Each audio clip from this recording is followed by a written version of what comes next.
The council chamber floated in the darkness of space like a jewel. Inside, beings from 100 different worlds sat in a vast circle. Their bodies came in every shape imaginable. Some had scales, others had fur, and a few glowed with their own light. But all of them wore the same expression as they looked at the two humans standing in the center of the room. They were laughing. Ambassador Jiwon Park stood with her back straight and her hands folded. She had practiced this moment 1,000 times on the journey here. 50 years had passed since humanity first made contact with the galaxy. 50 years of trading, learning, and watching from the outside. Now Earth wanted a seat at this table. Now Earth wanted to join the Galactic Council.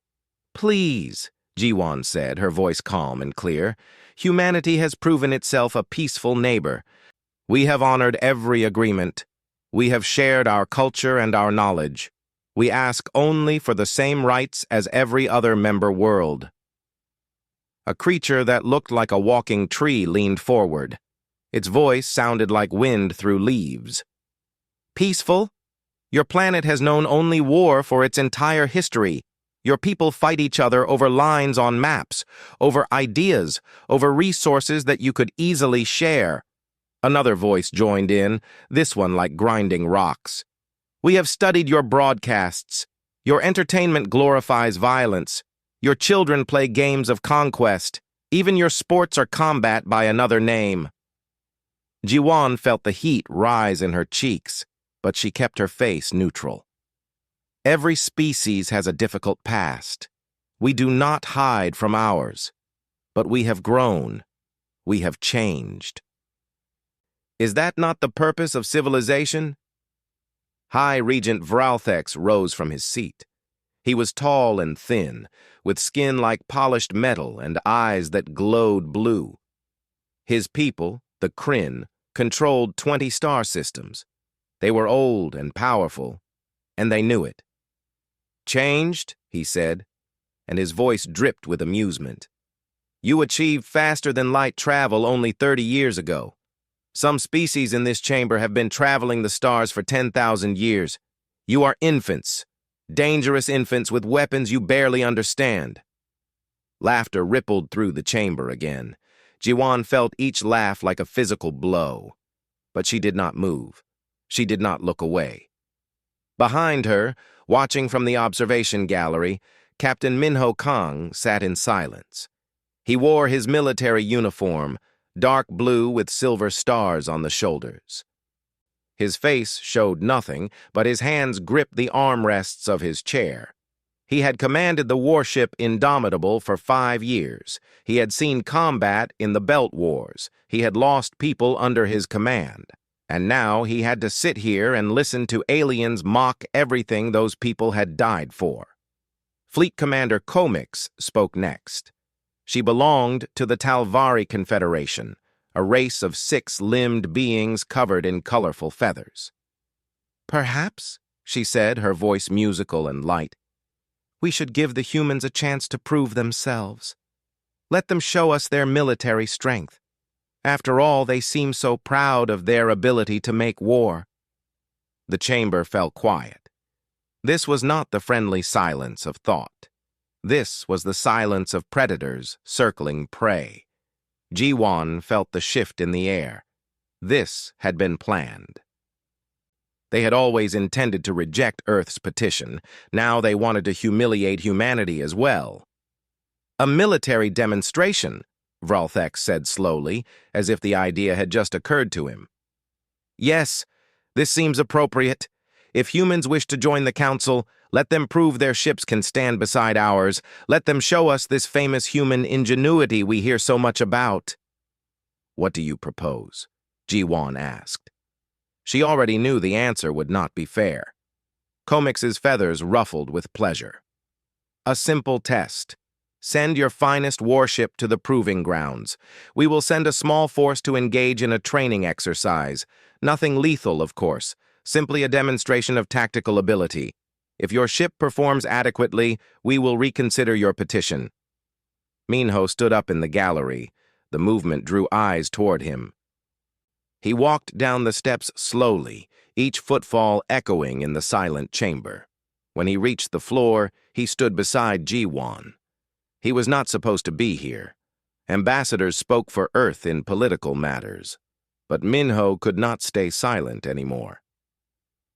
"Captain Minho Kang," Vralthek said, looking down at him. "How dramatic. Tell me, Captain, does your ship have a name?" "The Indomitable," Minho said. More laughter.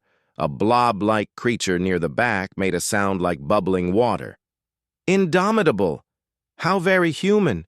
You name your ships like you name your heroes, with pride you have not earned."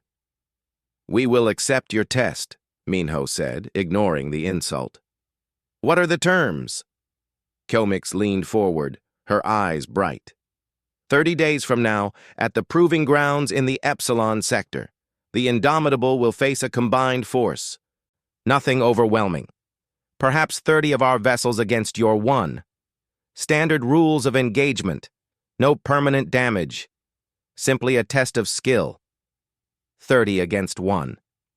Ji-won closed her eyes for just a moment. When she opened them, she looked at Minho. He gave the smallest nod. They had no choice. If they refused, Earth would remain isolated forever. If they accepted and lost, they would be humiliated. But if they refused, they would never get another chance. "We accept," Ji-won said. The chamber erupted in noise. Some aliens laughed. Others made sounds of approval or excitement. A few looked almost sad, as if they had hoped the humans would be smarter than this. Vralthex raised one long hand, and the room fell silent again. "Excellent," he said. 30 days. Do not be late, humans. The galaxy will be watching." The council session ended.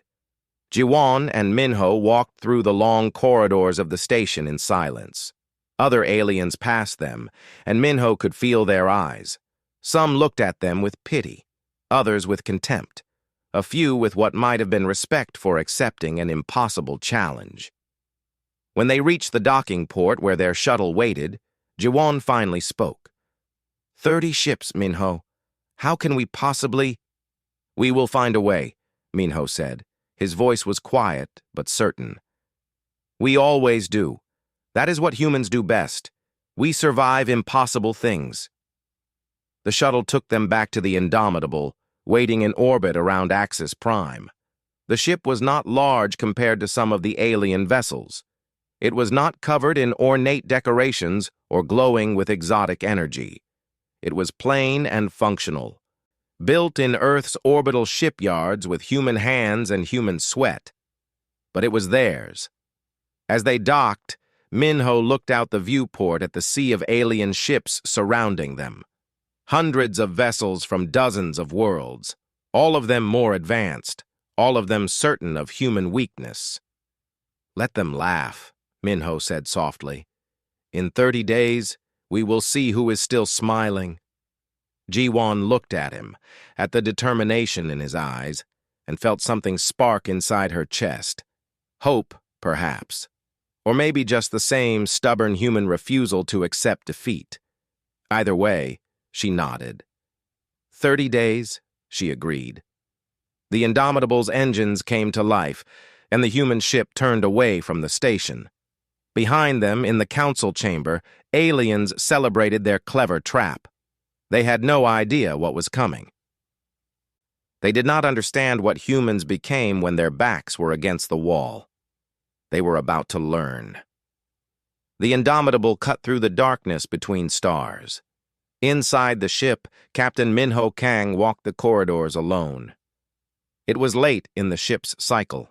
Most of the crew was sleeping, but Minho could not sleep. He never could before a battle, and this would be the most important battle of his life. He stopped at a viewport and looked out at the stars. They looked the same as they always had, cold and distant and uncaring. When Minho was a boy, his father had told him that the stars were watching humanity, waiting to see if people were worthy of joining them. Now Minho knew the truth. The stars did not care, and the beings who lived among them thought humans were nothing but violent children. Can't sleep either? A voice said behind him. Minho turned. Chief Engineer Hyun Kim stood there holding a cup of coffee.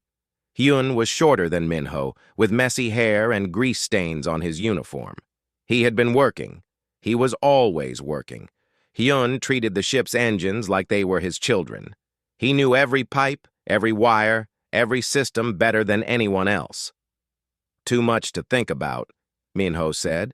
Hyun walked over and handed him the coffee. Minho took it gratefully. 30 against 1, Hyun said. They really want us to fail. They want to prove we do not belong, Minho said. They see us as barbarians, savages who somehow stumbled into space travel. Maybe they are not completely wrong, Hyun said quietly. He looked out at the stars. We did fight each other for most of our history. World War III nearly destroyed everything. The Mars Rebellion killed millions. The Belt Wars. He trailed off, glancing at Minho. Minho's jaw tightened. The Belt Wars. 15 years ago. Fighting between the outer colonies and Earth's government over independence. Minho had been a young officer then, commanding a patrol ship. He had been away from home when the colony station where his wife and daughter lived was destroyed. An accident, they said. A reactor malfunctioned during the fighting. But it did not matter if it was an accident. They were still gone. The Belt Wars taught us hard lessons, Minho said. We learned what happens when we turn on each other. That is why we have been peaceful since then. That is why we want to join the council. We are trying to be better. And they laugh at us for it, Hyun said. He shook his head. But maybe our violent past is not a weakness. Maybe it is why we will win. Minho looked at him. What do you mean? Hyun's eyes lit up the way they always did when he talked about engineering. Come with me, Captain. I want to show you something. They walked through the ship to the engineering section. The Indomitable was not a large vessel. She had a crew of 200 people. She carried standard weapons, standard shields, standard everything. On paper, she was no match for even one alien warship, much less 30. But as they entered the main engineering bay, Minho saw something that was definitely not standard. In the center of the bay stood a machine that looked like a sphere made of spinning rings. Blue light pulsed in its core. Cables and cooling systems surrounded it. A dozen engineers were working on it, running tests, checking readings. Lieutenant So-min Choi stood in front of a control panel, watching numbers scroll past on screens. What is this? Minho asked. The Cascade Drive, Hyun said proudly. I have been working on it for 3 years, ever since we knew we would eventually ask to join the council. Lieutenant So-min turned around. She was Minho's tactical officer and second in command. She was brilliant with strategy, but cautious by nature. Right now she looked worried. Captain, she said, I know we need an advantage, but this technology is completely untested in real combat. Tell me how it works, Minho said, walking closer to the machine. Hyun pulled up a holographic display. It showed the Indomitable as a single point of light. Then suddenly, the ship appeared in 12 different places at once. Most species discovered faster-than-light travel by accident, Hyun explained. They found natural phenomena and learned to copy them. But humans, we built ours from math and theory. We forced the universe to do what we wanted. He pointed at the display. The Cascade Drive takes that same human stubbornness and applies it to quantum mechanics. When we activate it, the ship enters a state of quantum superposition. We exist in multiple locations at the same time. Not holograms, not illusions. Real physical presence in 12 different places. Minho stared at the display. For how long? About 10 minutes, Hyun said. Then the system needs to cool down for several hours, and we can only do it once before the power cells are drained. But for those 10 minutes, we are not one ship. We are 12. Each one can fight. Each one can take damage. And when we collapse back into a single state, the damage is averaged across all the quantum echoes. That is impossible, Minho said. Hyun grinned. The aliens think so too. That is why they never developed it. They look at the universe and accept what it tells them. Humans look at the universe and tell it what we want instead. We are too stubborn to accept impossible. Soman crossed her arms. It is also incredibly dangerous. If something goes wrong during the cascade, we could collapse into a quantum singularity. The entire ship and crew would be crushed into a point smaller than an atom. What are the odds of that happening? Minho asked. Hyun estimates less than 2%, Soman said. And the odds of winning a straight fight against 30 alien warships? Minho asked. Soman hesitated. Less than 1%. The door to the engineering bay opened. Dr. Tae-jin Lee walked in, looking tired. Tae-jin was the ship's chief medical officer. He was older than most of the crew, with gray in his hair and permanent lines around his eyes from years of worry. He had served in the Belt Wars too, patching up wounded soldiers while ships exploded around him. I heard you were all down here, Tae-jin said. I assume you are discussing something that will give me many new patients. Hyun gestured at the Cascade Drive. We are discussing how to win. Tae-jin walked over and looked at the machine. He was quiet for a long moment. I lost count of how many bodies I put back together during the wars, he finally said. Young people who believed they were fighting for something important. And they were right, but they still died. They still bled. They still screamed. He looked at Minho. If we use this weapon, we become the thing the aliens think we are. A violent species that solves problems with force. They gave us no choice, Minho said. If we refuse to fight, Earth stays isolated. Our children never get to see the galaxy. Everything we have worked for dies here. And if we win through superior violence? Tae-jin asked. What then? They will fear us instead of laugh at us. Is that better? The question hung in the air. Minho looked around the engineering bay, at Hyun, who had spent years building something impossible, at Soman, who worried about every risk but stood ready to face them anyway, at Tae-jin, who hated violence but understood necessity, and at all the other engineers, working late into the night cycle to give their ship a chance. I think, Minho said slowly, that being feared is better than being dismissed. We can earn respect later. We can show them we are more than warriors. But first we have to survive. First we have to prove we belong. And if the only language they understand is strength, then we will speak it fluently. He turned to face his officers. I am calling a full crew meeting in 1 hour. Everyone needs to understand what we are facing. Everyone needs to vote on whether we use the Cascade Drive. This decision belongs to all of us. 60 minutes later, the entire crew gathered in the main assembly hall. 200 people from Earth, representing dozens of countries and cultures. Minho stood before them and explained everything. The Council's test, the impossible odds, the Cascade Drive and its risks. He did not hide anything. He did not try to make it sound better than it was. When he finished, he said, This is not a military order. This is a choice. If even one person votes against using the Cascade Drive, we will not use it. We will fight with our standard weapons and do our best. But if we all agree, we will show the galaxy something they have never seen before. We will show them what humans can do when we stop accepting limitations. The vote was unanimous. Every single person chose to use the Cascade Drive. Some voted quickly, others took time to think, but in the end, they all raised their hands. Soman stood up. Captain, permission to speak? Granted, Minho said. The aliens think they know us, Somin said, her voice carrying across the hall. They watched our history. They saw our wars. They saw our violence. And they decided we were simple. Predictable. Just another primitive species that fights and kills. She smiled. They forgot that humans also learn. We also adapt. And we never, ever give up. The crew erupted in cheers.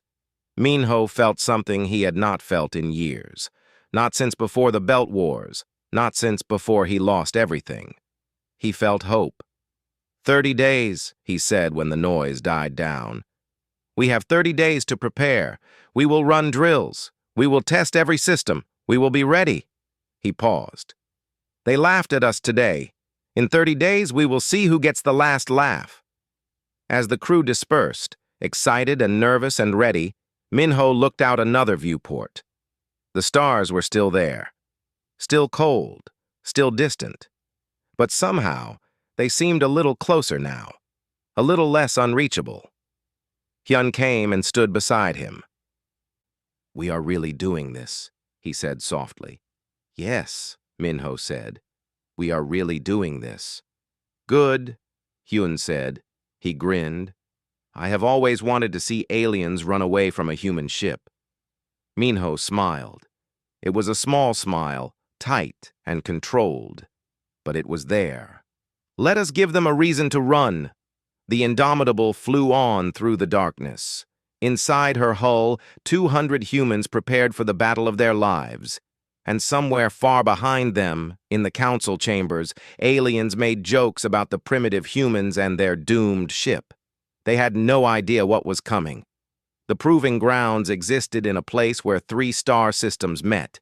It was empty space, far from any planets or stations. The Galactic Council had used it for centuries to settle disputes and test new ships. Now, on the 30th day since the challenge was made, hundreds of alien vessels gathered there like spectators at an execution. Captain Minho Kang stood on the bridge of the Indomitable and watched the alien fleet assemble on his screens. Each ship was larger than his. Each one carried more weapons. Each one had shields powered by technologies humanity was still trying to understand. And there were 30 of them, arranged in a formation that looked like the open jaws of some vast predator. Reading 20 Kryn warships and 10 Talvari cruisers, Lieutenant Soman Choi reported from her station. Her voice was steady, but Minho could hear the tension underneath. They are taking positions in a standard hammer and anvil formation, classic tactics for overwhelming a single target. What about the observers? Minho asked. 417 vessels at various distances, Soman said. All non-combatants. They are broadcasting to most of the known galaxy. The Council estimates 3 billion beings are watching this. 3 billion. Minho took a slow breath. Humanity was about to be judged by 3 billion alien minds. Everything they had worked for, everything they hoped to achieve, came down to the next hour. Captain, a young voice said.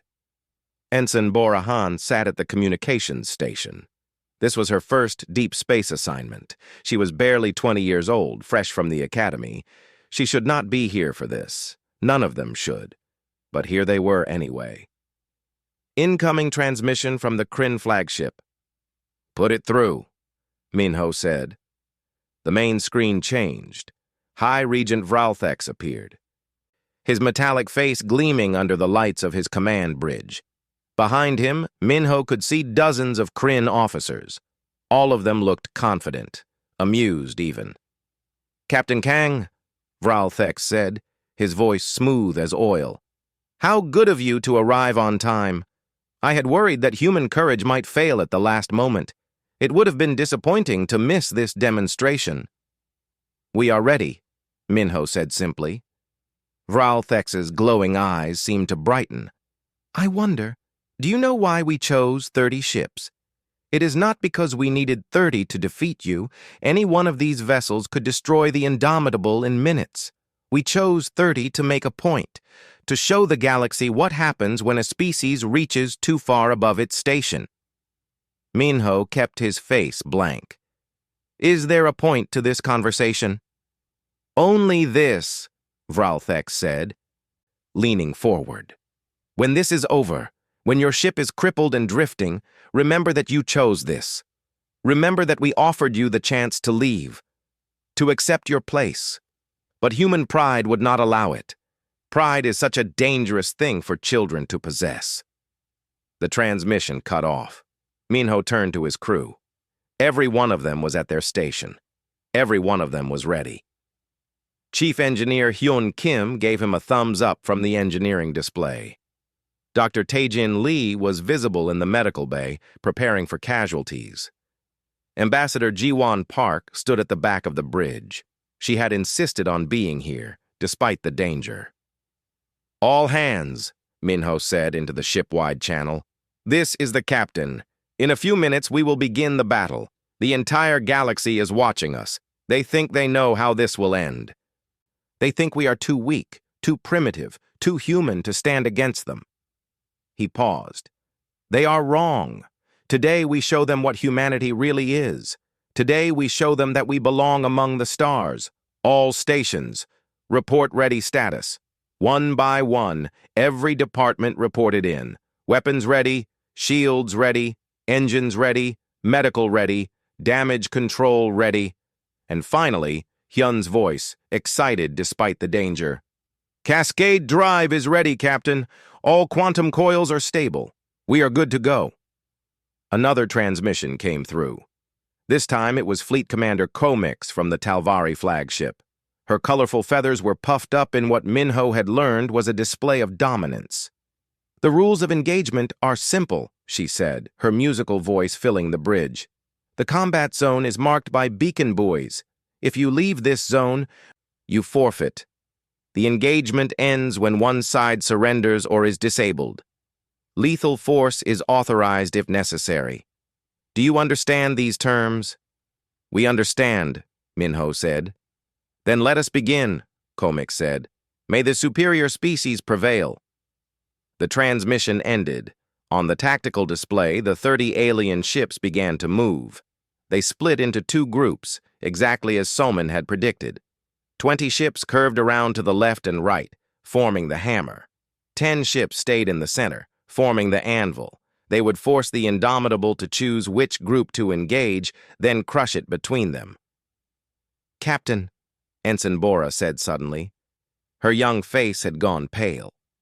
"I am picking up chatter on the alien channels. They are... Captain, they are not planning to just disable us. High Regent Vralthex ordered his ships to destroy us completely. He said humanity needs to learn a permanent lesson." The bridge went quiet. This was supposed to be a demonstration, not an execution. But Minho was not surprised. He had seen the hatred in Vralthex's eyes, the contempt. Aliens like him did not just want humanity to fail. They wanted humanity to disappear. "Noted," Minho said calmly. "Does this change anyone's mind?" He looked around the bridge. Soman shook her head. Hyun actually smiled. Even Bora, despite her fear, straightened in her chair and shook her head. "Good. Then let us give them a fight they will never forget." The alien fleet completed its formation. 30 ships, massive and powerful, closing in from 3 sides. The Indomitable looked tiny in comparison. A single small destroyer, alone in the darkness, facing impossible odds. "All ships are in position," Soman reported. "They will be in firing range in 90 seconds. Minho sat in his command chair. His hands rested lightly on the armrests. He looked calm, almost relaxed, but inside his heart was pounding. This was it. This was the moment humanity would be judged, not by their words or their promises or their peaceful intentions, but by their ability to survive when survival seemed impossible. "Helm," he said quietly. "All power to forward shields. Angle us straight toward the anvil formation. Make them think we are going for a desperate charge." "Yes, sir," the helmsman said. The Indomitable's nose tilted forward, pointing directly at the 10 Talvari ships in the center. On the observing ships, Minho imagined aliens leaning forward, commenting on human stupidity. Laughing at the primitive species that thought a single destroyer could charge 10 cruisers. Let them laugh. Let them think they had already won. It would make the surprise that much sweeter. 60 seconds to firing range, Somin said. Minho's hand moved to a control on his armrest. A small panel slid open, revealing a single red button. The Cascade Drive activation control. Once he pressed it, There was no going back. Either they would make history, or they would become a footnote in galactic records, the species that reached too far and paid the price. 30 seconds. The alien ships opened their weapons ports. Minho could see energy building in their cannons, enough firepower to vaporize a small moon, all aimed at his ship, at his crew, at humanity's future. 15 seconds. "Captain," Jiwan said softly from behind him. "Whatever happens, thank you for giving us this chance." Minho nodded but did not turn around. He could not take his eyes off the approaching fleet, off the moment that would define everything. 10 seconds. They are locking weapons. Multiple targeting solutions confirmed. "Captain, they are going to fire everything at once." "Let them," Minho said. His finger hovered over the red button. "Engineering, prepare for cascade drive activation on my mark." "Ready, Captain?" Hyun's voice came back, vibrating with anticipation. "The quantum coils are singing. She is ready to show them what she can do." 5 seconds. The alien fleet fired. 30 ships unleashed their weapons simultaneously. The space between the fleets filled with energy beams, plasma bolts, and missiles. A wave of destruction racing toward the Indomitable at the speed of light. On the observation ships, beings from 100 worlds watched. Some cheered, some felt sad. All of them were certain of the outcome. 2 seconds. Now. Minho pressed the button. The cascade drive activated. For a moment, everything stopped. The universe held its breath. The Indomitable seemed to flicker, like a light on the edge of burning out. Then, reality broke. Where there had been one ship, there were suddenly 12. 12 Indomitables, arranged in a perfect sphere around the alien fleet. Not holograms, not tricks of light. 12 real, solid, physical ships, each one identical to the original. Each one fully armed, each one ready to fight. The alien weapons fire passed through the space where the Indomitable had been and hit nothing. The human ship was no longer there. It was everywhere. On the alien flagships, alarms screamed. Sensors went wild trying to understand what they were seeing. Officers shouted in confusion, and High Regent Vralthex, sitting in his command chair, watched his perfect trap fall apart in an instant. "What?" he whispered. "What is this?" On the bridge of one of the 12 Indomitables, Captain Minho Kang smiled. It was not a nice smile. It was the smile of a man who had been underestimated one too many times. The smile of a species that had survived ice ages and world wars and its own worst instincts. The smile of humanity. "All ships," he said softly. "Show them what we have learned from all those wars they laughed at. Show them what humans do best. Fire at will." 12 ships opened fire as one. And the galaxy learned that humanity would not go quietly into the dark. 12 versions of the Indomitable surrounded the alien fleet like wolves circling prey. Each ship was real. Each ship had its own crew, its own weapons, its own shields. But they were also one ship, existing in multiple places at the same time. It was impossible. It broke every law of physics that the galaxy understood. And that was exactly why it worked. High Regent Vralthex stared at his tactical display in disbelief. His sensors showed 12 human ships, but his mind could not accept what he was seeing. "This is a trick," he said to his weapons officer. "Some kind of hologram. Target the real ship and fire." I cannot tell which one is real, High Regent," the officer stammered. "They all show identical power signatures. They all have mass. They all—" "Then fire at all of them!" Vralthex screamed. But it was too late. The human ships had already begun their attack. From 12 different angles, plasma cannons fired. Missile pods opened and released their payloads. Energy beams lanced through the darkness. The alien fleet, arranged for a simple, overwhelming assault, suddenly found itself trapped in the center of a sphere of fire. Ships that had been hunting now became the hunted. On the bridge of the real Indomitable, or perhaps on all 12 bridges at once, Captain Minho Kang watched the chaos unfold.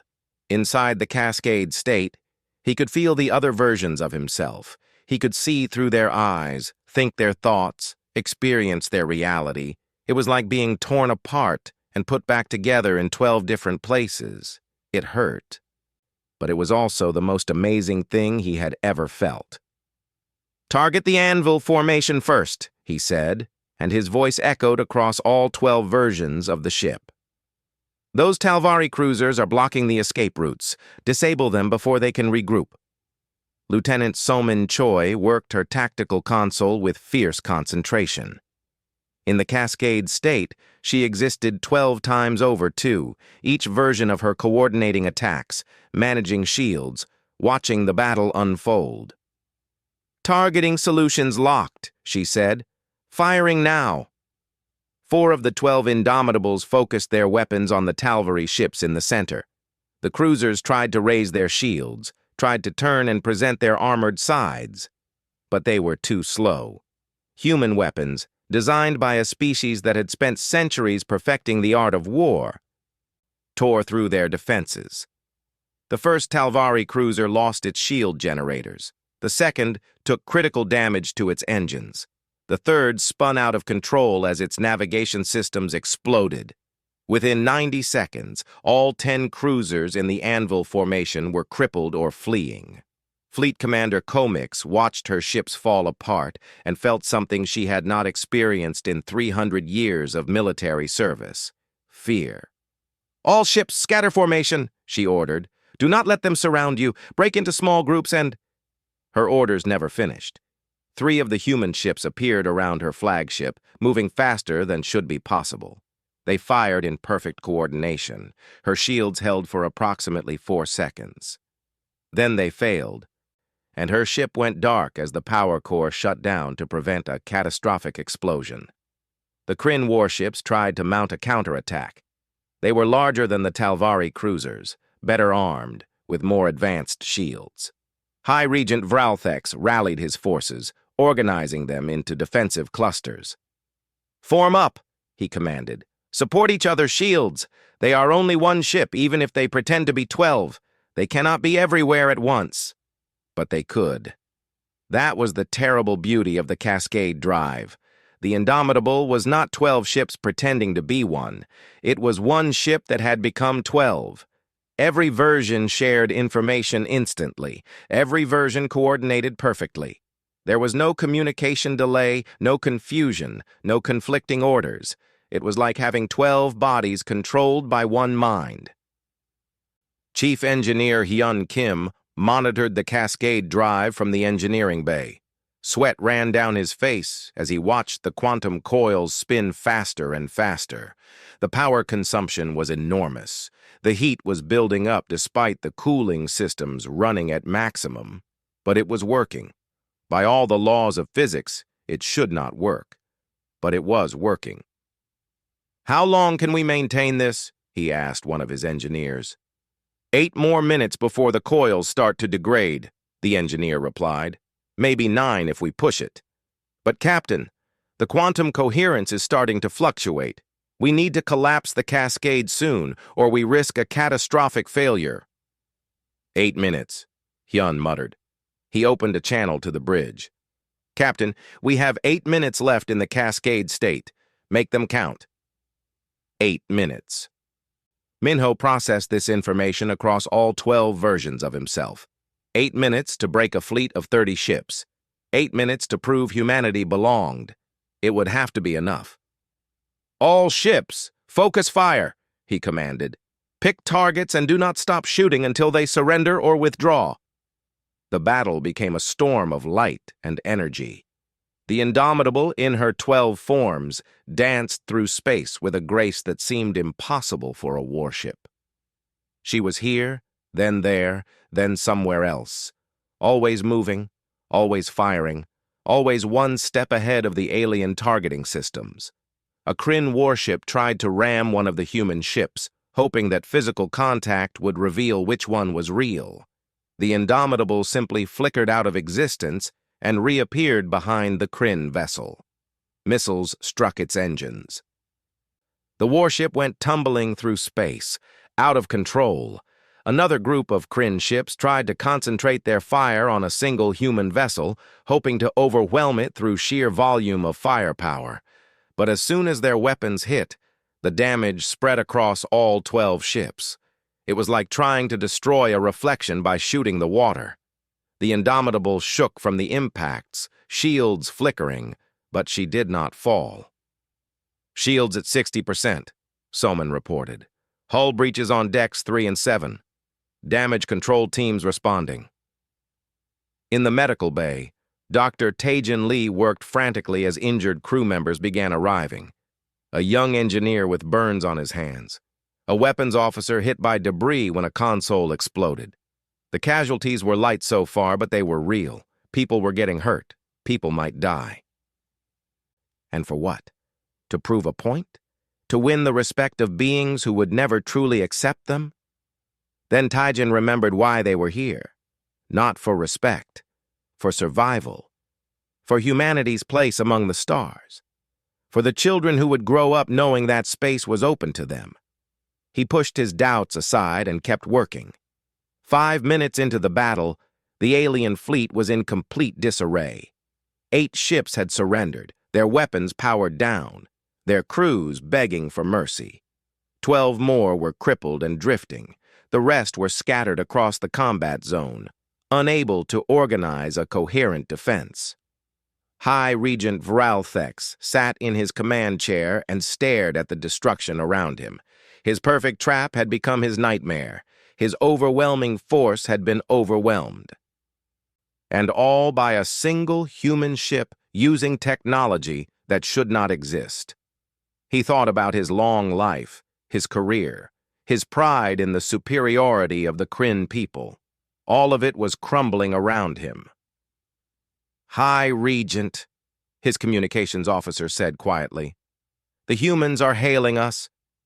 Vralthex wanted to refuse, wanted to fight to the last, but he was a military commander, not a fool. He had lost. "Put them through," he said, his voice hollow. One of the 12 human ships appeared on his screen. Captain Minho Kang looked back at him. The human's face was calm, but his eyes held something that made Vralthex's skin crawl. Not anger, not triumph, just a quiet, certain knowledge that he had won. "High Regent," Minho said, "you have 3 choices. You can surrender now, and your crews will be treated with honor. You can flee the combat zone, and we will not pursue. Or you can continue fighting, and I will destroy every ship you have. I would prefer the first option, but I am prepared for any of them." Vralthex closed his glowing eyes. He had lived for 800 years. He had commanded fleets for 300 of those years. He had never surrendered, not once. But he had also never faced an enemy like this, an enemy that turned weakness into strength, that turned mockery into motivation, that refused to accept the limits the galaxy placed on them. "We surrender," he said quietly. "Repeat that for the fleet," Minho said. Vralthex opened a channel to all his ships. "All Kryn vessels, all Talvari vessels, this is High Regent Vralthex. Stand down. Power down all weapons. We have lost." Across the battlefield, alien ships went dark. Weapons ports closed. Shields dropped. The firing stopped. In the sudden silence, everyone could hear was the hum of engines and the ragged breathing of exhausted crews. "Cascade drive is reaching critical levels," Hyun's voice came through, strained. "We need to collapse now, Captain." "Do it," Minho said. The Cascade drive began to spin down. The 12 versions of the Indomitable flickered. For a moment, they all tried to exist in the same space, overlapping, phasing through each other like ghosts. Then reality snapped back into focus. Where there had been 12 ships, there was only one. The real Indomitable, slightly damaged, but very much intact.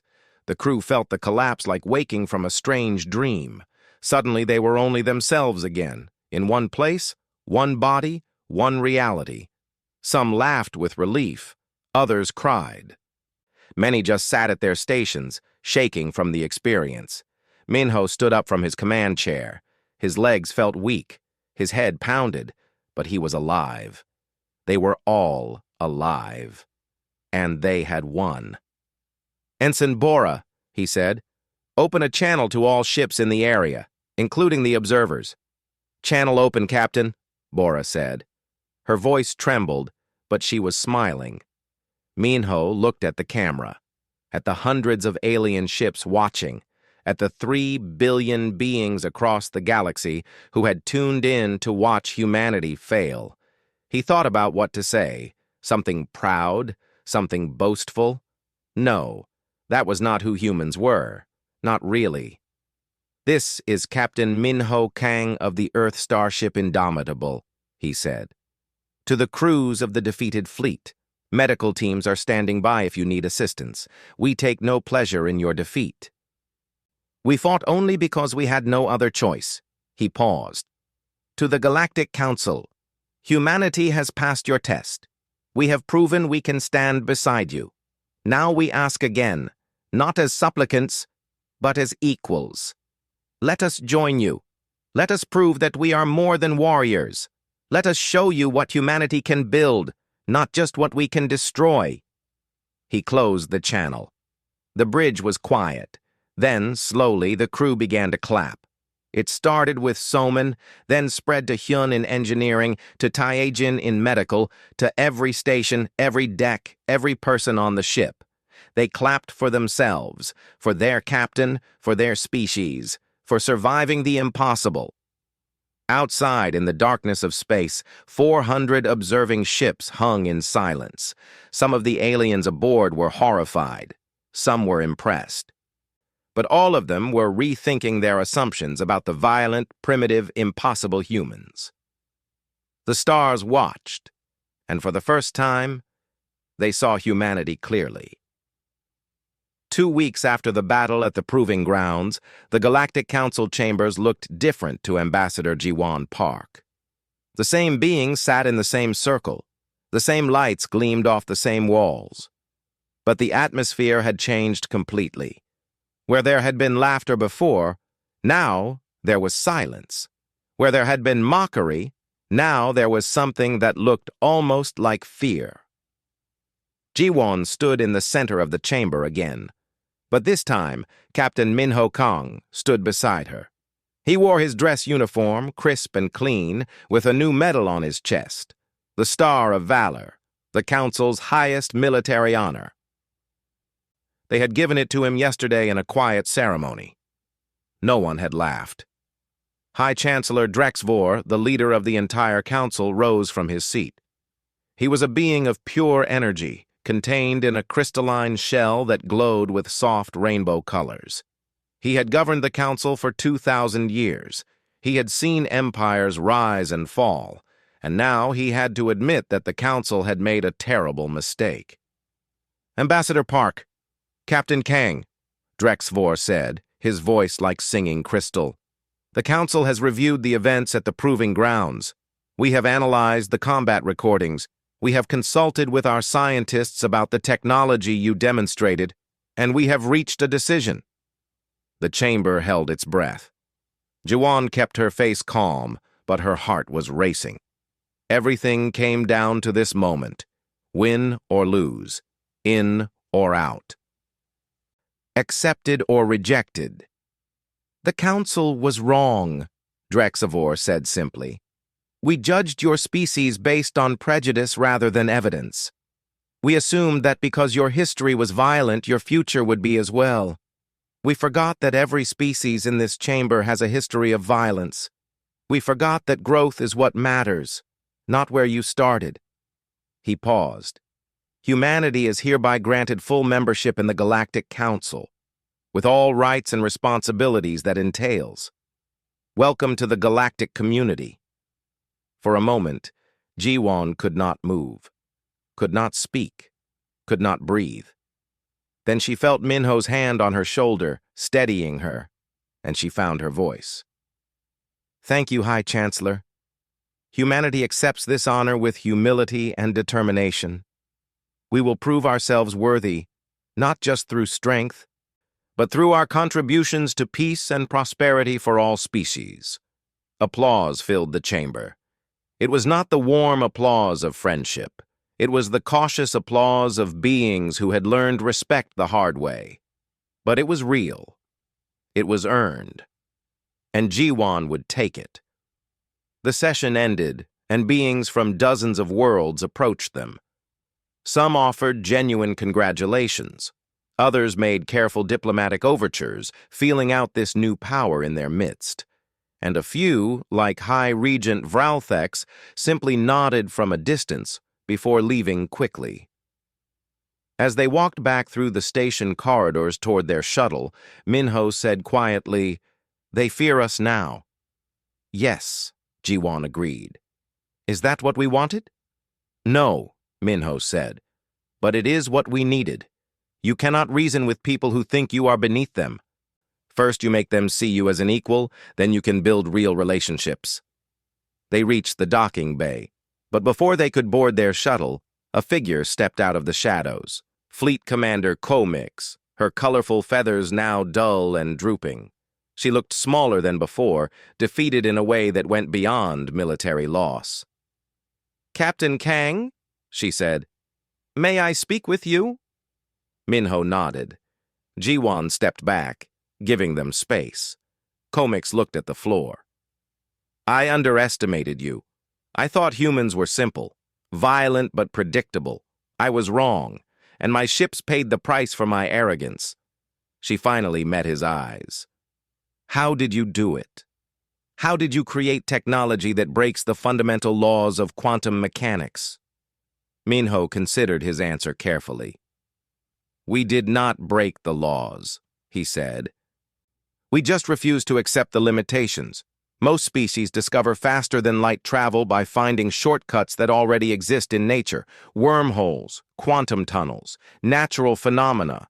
But humans built FTL from mathematics and willpower. We forced the universe to do what we wanted. The Cascade Drive is the same principle. We did not ask if it was possible. We decided it had to be possible, and then we made it work." "That is terrifying," Komix said softly. "Yes," Minho agreed. "It should be. That is why we need to be part of the council, to be held accountable, to have others watching us, to have a reason to be better than our worst instincts." He paused. "We could have destroyed your entire fleet. We had the power, but we chose mercy. That is the other side of humanity.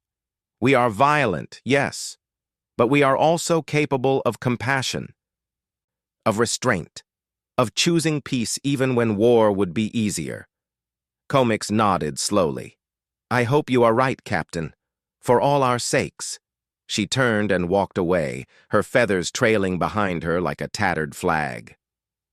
Minho and Jiwon boarded the shuttle. It took them back to the Indomitable, waiting in orbit. As they flew through the docking bay doors, Minho felt a weight settle on his shoulders. They had won. They had achieved everything they set out to do. So why did it feel incomplete? The crew greeted them with cheers and celebration. Chief Engineer Hyun had already broken out the emergency ration of alcohol they saved for special occasions. Lieutenant Somin was dancing with the navigation officer. Even Dr. Taejin was smiling, though his eyes still held worry. Minho let the crew celebrate for an hour before calling a senior staff meeting in the conference room. Jiwon, Hyun, Somin, and Taejin gathered around the table. "We won," Minho said. "Earth is now part of the Galactic Council. We proved we could fight. We proved we belong. But I have been thinking about what comes next." "What do you mean?" Hyun asked. He was still grinning from the celebration. "We won. This is exactly what we wanted." "We won respect through violence," Taejin said quietly. "That is not the same as winning acceptance. They fear us now. They will always remember us as the species that humiliated their fleets. Is that the reputation we want?" Soman pulled up a data pad.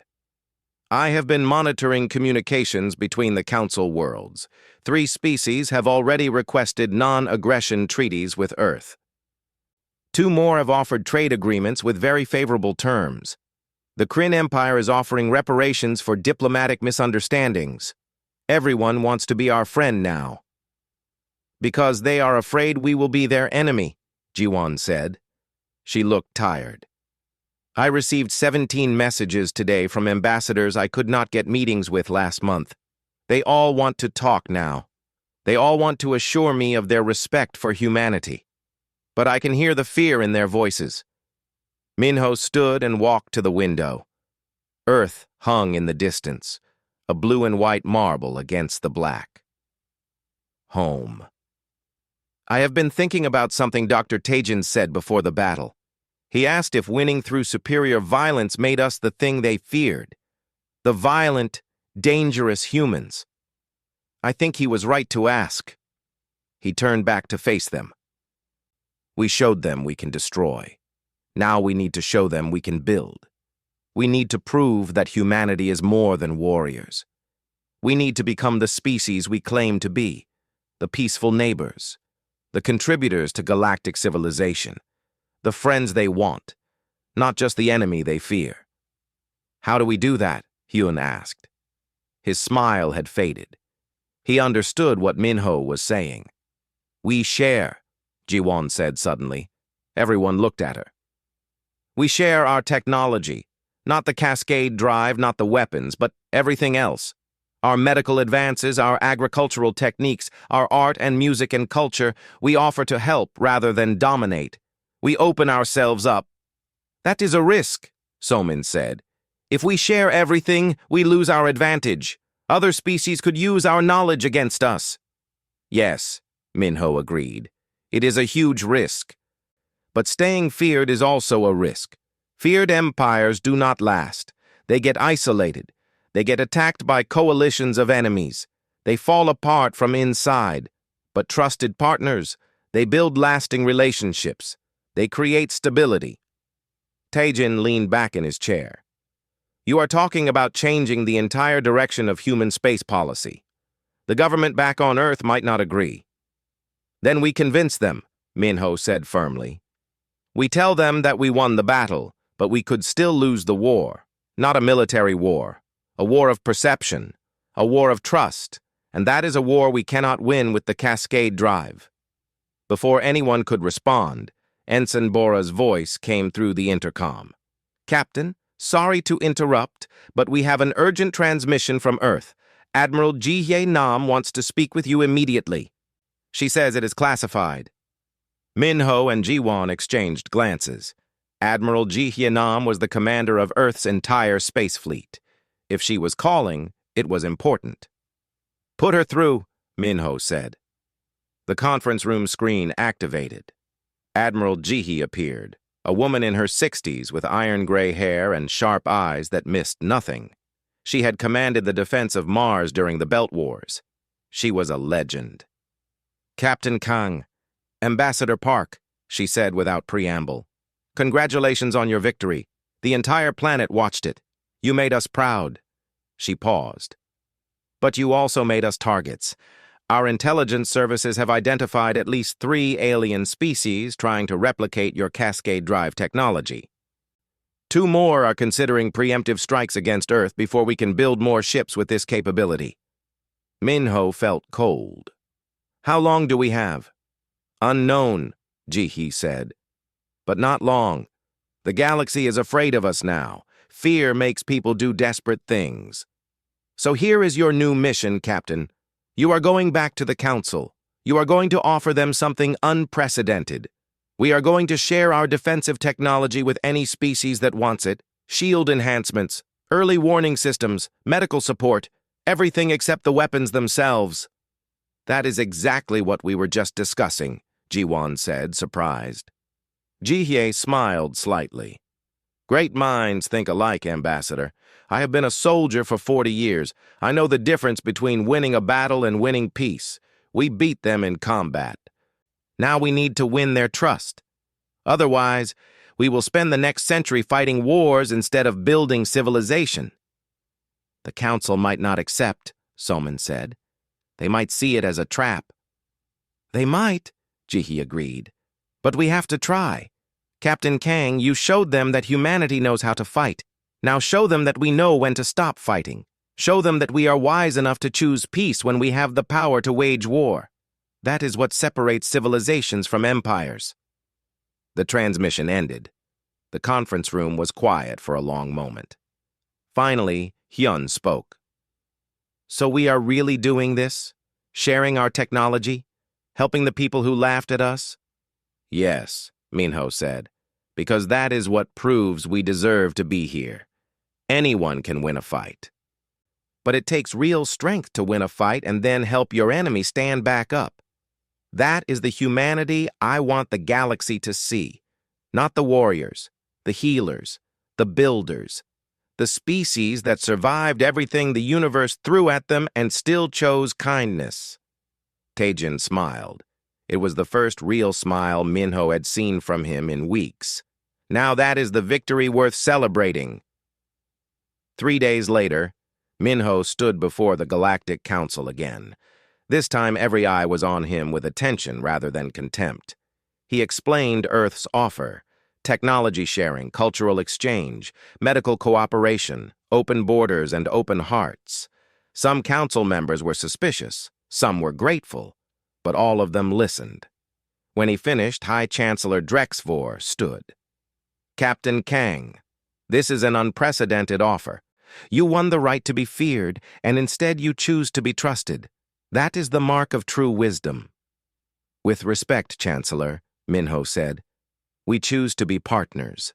Fear and trust are what others feel about us. But partnership is something we build together. Humanity does not want to stand above anyone. We want to stand beside you, as equals, as friends, as people working together to make the galaxy better for everyone." The Council voted that day to accept Earth's offer, and over the following months, human engineers worked alongside alien scientists. Human doctors trained alien medical staff. Human artists collaborated with alien musicians.